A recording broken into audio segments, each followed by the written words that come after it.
हरीश की एक पत्नी थी जो बहुत बोलती थी और वो उसके ज्यादा बोलने से बहुत परेशान था। हरीश को पता चला कि जंगल में एक महात्मा आए हुए हैं। वह अपनी पत्नी को उनके पास लेकर जाता है और कहता है कि मुनिवर, कृपा करके आप इसे समझाइए, ये बहुत बोलती है। मेरे मना करने के बाद भी इसका दिन भर इसका मुंह चलता ही रहता है। मैं इसे कितना समझाता हूँ कि कम बोला कर चुप रहना सीख, लेकिन नहीं, और हर बार इसकी वजह से लड़ाई होती है। महात्मा मुस्कुराए और बोले, मैं तुम्हें इस बात को एक कहानी की मदद से समझाता हूँ। मेरा गुरु का एक शिष्य था जो बहुत बोलता था। वह हर समय इधर उधर की बातें करता था और कभी शांत नहीं रहता था। जब वह दान लेने के लिए जाता तो हर घर से एक नई कहानी लेके आता और आश्रम के दूसरे शिष्यों को सुनाता, और एक शिष्य की दूसरे से बुराई करता, चुगली करता और दूसरों के सामने अच्छा बनने का प्रयास करता और खुद के मुंह से ही खुद की तारीफ करता रहता और हमेशा खुद को गुरु के सामने सबसे बुद्धिमान और उत्तम साबित करने का प्रयास करता। वह खुद को सभी शिष्यों से अलग और श्रेष्ठ मानता था। उसका कहना था कि मैं एक अमीर घर का बालक अगर मैं चाहता तो एक आरामदायक और सुविधाओं से भरा जीवन जी सकता, लेकिन मैं वह सब छोड़ कर यहाँ आ गया क्योंकि मुझे खोज करना, खुद को जानना है, जीवन को जानना है। एक दिन गुरु ने आश्रम के सभी शिष्यों को बुलाकर कहा, आप सभी को अगले 1 महीने के लिए कोई न कोई संकल्प लेना होगा। इससे आपकी संकल्प शक्ति मजबूत होगी और आप में आत्मशक्ति का संचार होगा। आप सभी अपने सामर्थ्य के अनुसार कोई भी संकल्प ले सकते हैं, और यदि 1 महीने से पूर्व आप में से जिसका भी संकल्प टूट जाएगा तो वह अपनी पुरानी दिनचर्या में वापस आ सकता है। सभी शिष्यों ने अपनी शक्ति के अनुसार संकल्प लिए और गुरु को अपने अपने संकल्प के बारे में बताकर वहां से चले गए। लेकिन वह शिष्य जो खुद को सबसे अलग दिखाना चाहता था, वह सीधे गुरु की कुटिया में पहुंच गया और बोला, मैं कोई छोटा मोटा संकल्प नहीं लेना चाहता, बल्कि खुद की ही जैसे एक और महान संकल्प लेना चाहता हूँ। कृपया आप ही बताएं मुझे क्या संकल्प लेना चाहिए। उसकी यह बात सुनकर गुरु मुस्कुराए बोले, क्या तुम मेरे द्वारा दिए गए संकल्प को पूरा कर पाओगे? क्या तुम्हारे लिए उसे पूरा करना संभव होगा? शायद नहीं, वह तुम्हारे लिए संभव नहीं। तुम उसे पूरा नहीं कर पाओगे, इसीलिए तुम खुद ही कोई संकल्प ढूंढो। शिष्य ने कहा, नहीं गुरुदेव, आप जो भी संकल्प मुझे देंगे मैं जरूर उसे पूरा करूं। गुरु ने कहा, ठीक है, तो तुम अगले 1 महीने तक चुप रहो, मुंह से एक शब्द भी नहीं निकालोगे, यही है तुम्हारा संकल्प। शिष्य ने कहा, गुरुदेव, यह भी कोई संकल्प है?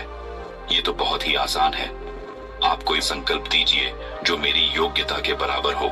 गुरु ने कहा, पहले तो तुम इस संकल्प को तो पूरा करके दिखाओ।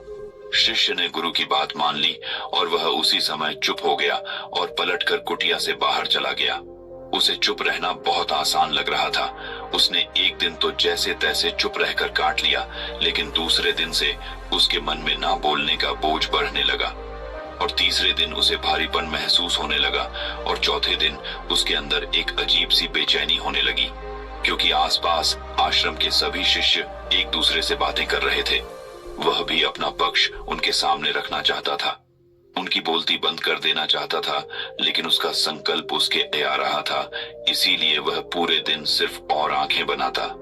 इसी तरीके से कुछ दिन और बीते और वह शिष्य बीमार पड़ गया।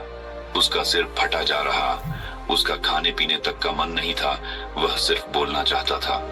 वह गुरु के पास गया और उनके सामने बैठकर लिखकर उन्हें बताया, गुरुदेव, मैं बोलना चाहता हूँ, बिना बोले मुझे सांस नहीं आ रही है, मेरा दम घुटता जा रहा है, मैं अंदर ही अंदर पागल हुआ जा रहा हूँ, मैं क्या करूँ? संकल्प तो ड दूं क्या?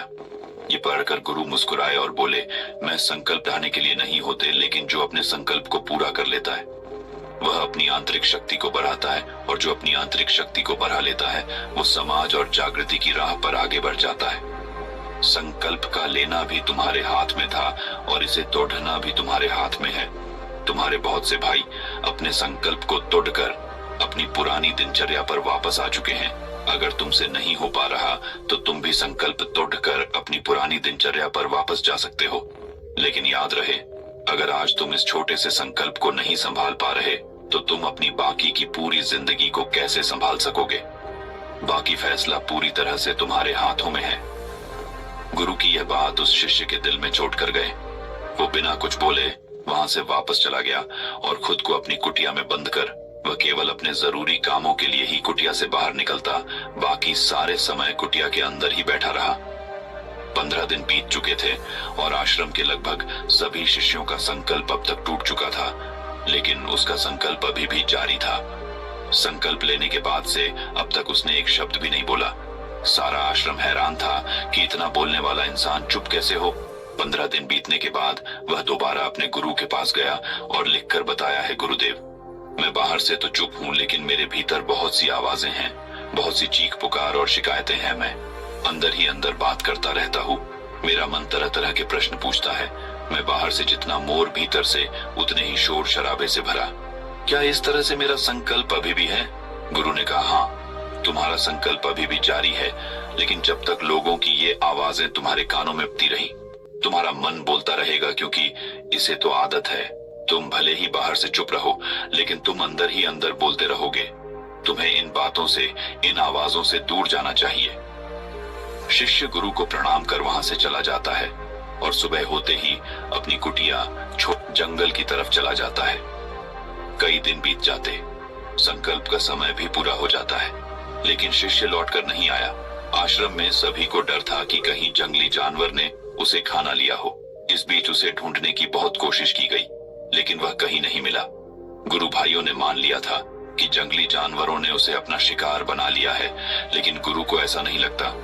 एक दिन आश्रम का एक अन्य शिष्य गुरु के पास आया और बोला, गुरुदेव, हमारे उस अधिक बोलने वाले भाई के साथ क्या हुआ होगा? क्या जानवर ने उसे मार दिया होगा? गुरु ने कहा, हो सकता है कि जानवरों ने उसे अपना शिकार बना लिया हो, लेकिन उसके न लौटने की एक दूसरी वजह भी हो सकती है। शायद उसे वह मिल गया है जिसके लिए वह गया था। फिर शिष्य ने पूछा, गुरुदेव, क्या ज्यादा बोलना इतना हानिकारक होता है? गुरु ने बोला, कहा, इंसान के जीवन के बहुत सारे दुखों में से एक दुख यह भी है कि वह कभी चुप नहीं रह सकता। हमेशा कुछ ना कुछ बोलता ही रहता है। सिर्फ हमारे बोलने के कारण हमारे आधे से ज्यादा दुख पैदा होते हैं। हम में से कोई भी चुप नहीं रहना चाहता। हम बस सामने वाले को सुना देना चाहते हैं। जो भी हमारे मन में है सब निकाल कर उसके मन में बैठा देना चाहते हैं। उसे समझा देना चाहते हैं कि देख, तू गलत है और मैं सही। इस तरीके से सुनने और सुनाने का यह काम जिंदगी भर चलता रहता है। लेकिन इस नासमझी में हम अपना समय, अपना जीवन, अपनी समझ और सबसे महत्वपूर्ण अवकीमती पल जो जिए जा सकते हैं, जिनको अनुभव किया जा सकता है, जिनमें आनंद को प्राप्त किया जा सकता है, यह सब खो देते हैं। लेकिन इसके बदले हमें मिलता क्या है? कुछ नहीं, सब व्यर्थ और बर्बाद हो जाता है। शिष्य ने पूछा, तो फिर इसका समाधान क्या है? गुरु ने कहा, पूरी जागरूकता के साथ अपने विचारों को देखना, यही एकमात्र तरीका है। सारी मानसिक समस्याओं का वर्तमान में रहकर चिंतन करना, पूरी जागरूकता के साथ अपना काम करना जिंदगी में चमत्कारिक बदलाव ला देता है। उसके बाद वह शिष्य गुरु से अपने प्रश्नों का उत्तर पाकर उनको प्रणाम करके वहां से चला गया। उस शिष्य को आश्रम छोड़कर गए 3 महीने का समय बीत चुका था, लेकिन उसकी कोई खबर नहीं। अब तक तो सभी गुरु भाइयों ने भी उसके वापस लौटने की उम्मीद छोड़ी, लेकिन एक दिन वह आश्रम लौट आता है।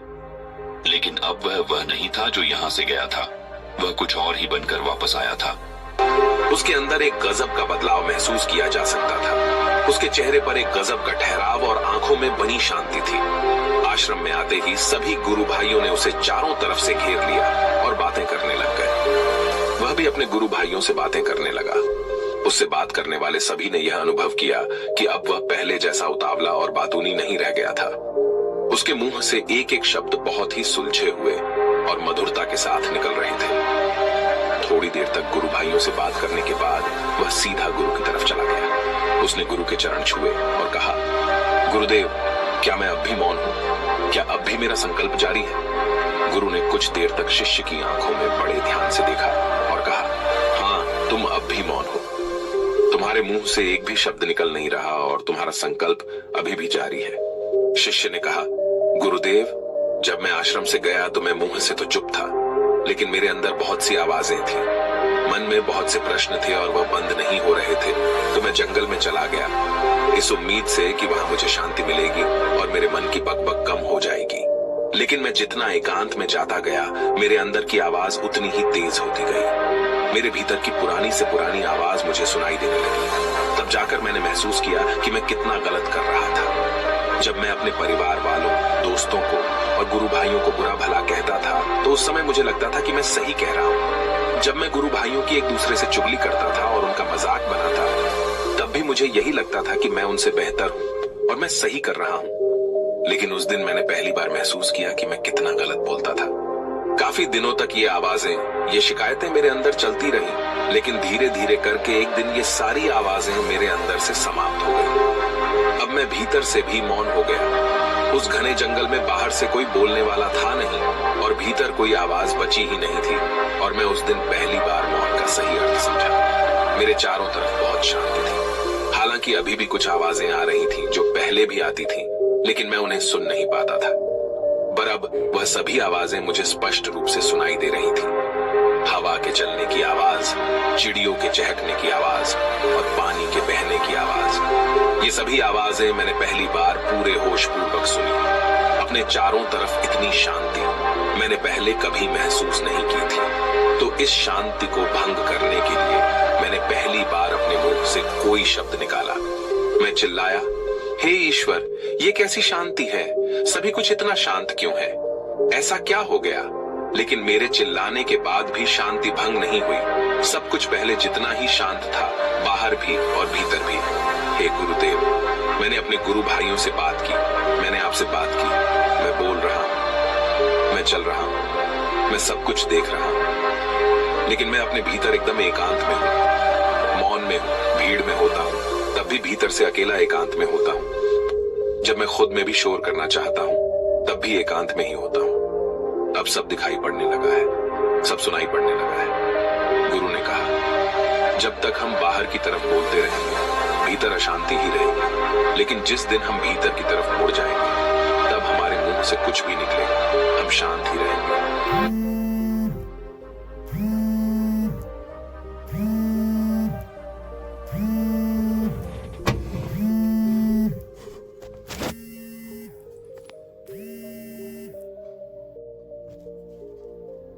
से कुछ भी निकलेगा, हम शांत ही रहेंगे। दुनिया में जितनी भी बुराइयां हैं, ज्यादातर हमारे बोलने से ही उत्पन्न होती हैं, क्योंकि हम चुप रहना नहीं चाहते। हम जितनी जरूरत है उससे कहीं ज्यादा बोलते हैं। हम सामने वाले को सुनना नहीं चाहते, बल्कि उसकी बोलती बंद कर देना चाहते हैं। उसे समझा देना चाहते हैं कि मैं कौन हूं, मैं क्या कर सकता हूं, और यही हमारी जिंदगी का मकसद बनकर रह जाता है। हमारी सारी ऊर्जा व्यर्थ के बोलने में बर्बाद होती रहती है। ऐसे ही समाज में लोगों का जीवन दुखों से भर जाता है, जो हमेशा एक दूसरे को सुनाने में लगे रहते हैं। कभी एक दूसरे को सुनना नहीं चाहते, समझना नहीं चाहते, और चुप रहना तो उन्होंने कभी सीखा ही नहीं, क्योंकि चुप रहना उन्हें छोटा महसूस करवाता है। दुनिया की सभी लड़ाइयों का कारण हमारा बोलना ही है।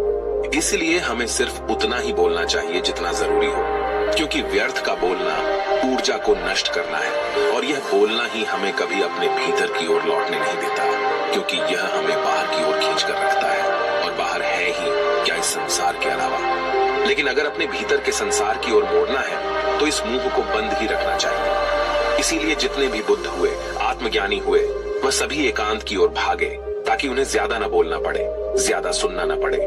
वह एकांत में रहे और शांत रहे, इसीलिए आसानी से भीतर की यात्रा कर पाए। लेकिन अगर कोई चाहे तो इस संसार में रहकर भी एकांत में रह सकता है, शांत रह सकता है, लेकिन इसके लिए उन्हें अपनी ऊर्जा बचानी होगी, जिसे वह अब तक अपने व्यर्थ के शब्दों में बर्बाद कर रहे थे। दोस्तों, इस कहानी की सीख यही है कि व्यर्थ का बोलना ऊर्जा को नष्ट करना है। ज्यादा और व्यर्थ बोलना ही हमें अपने भीतर की ओर लौटने नहीं देता, क्योंकि यह हमें बाहर की ओर झुकाए रखता है, और जिन्हें भीतर की यात्रा करनी है उन्हें अपने मुंह को बंद ही रखना चाहिए। मुझे उम्मीद है कि आपको यह कहानी पसंद आई होगी और काफी कुछ सीखने को मिला होगा। कहानी के बारे में अपने विचार आप हमें नीचे कमेंट बॉक्स में कमेंट करके बता सकते हैं। बाकी अगर ये कहानी आपको अच्छी लगी हो तो इस वीडियो को लाइक करें, और ऐसी और कहानी सुनने के लिए डे इंस यूट्यूब चैनल को सब्सक्राइब करें। तब तक मिलते हैं हम आपसे ऐसी ही एक और प्रेरणादायक कहानी के साथ अगले दिन। धन्यवाद।